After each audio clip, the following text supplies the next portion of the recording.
Сәлеметсіңдер ме балалар? Математика сабағы 35-ші сабақ. Ең алдымен балалар каналға тіркеліп, лайк басуды ұмытпаймыз. Бүгінгі тақырыбымыз үш санын қосу және азайту. Балалар, бірінші тапсырмаға қараймыз. Үш санын қосу және азайтуды еске түсірейік. Мысалдардың қалай құрылғанына назар аударайық. Бірінші, анасы 1 кеседен, қызы 3 кеседен алып келіп тұр. Бұл жерде 1 қосу 3 тең 4. Анасы екінші сөреге 2 кеседен, қызы 3 кесе алып келіп тұр. Қосынысы 2-ге 3-ті қоссақ 5. Балалар, осылай 3 санын қосуды есімізге түсіріп, жаттап алайық. Ары қарай есептерді өздерің шығарыңдар. Келесі жағында 3 санын азайтуды көрсетіп тұр.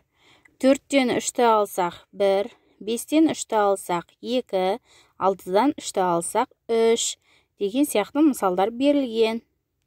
Келесі, есіңде сақта, 4-тен 10-ға дейінгі сандардың құрамы берілген. Яғни 3 санымен қосылатын сандар көрсетілген. 3 санымен қандай сандарды қоссақ 10 санының 9 санының құрамы шығатындығы көрсетілген.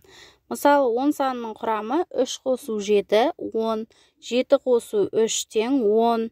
Сол сияқты басқа да сандар берілген. Балалар, бұл ережені есте сақтап аламыз. Бізде екінші тапсырма сандардың құрамын айт. Азайтуға мысалдар құрастырып және жаз дейді. Бірінші 4 санының құрамы 3 қосу 1 тең 4.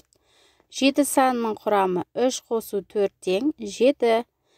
9 санының құрамы 3 қосу 6 тең 9. Сол сияқты астына 4 саны берілген және ол саннан 3-ті азайтамыз. 4 азайту 3 тең 1. 4 азайту 1 тең 3. 7 азайту 4 тең 3. 7 азайту 3 тең 4. 9 азайту 3 тең 6. 9 азайту 6 тең 3.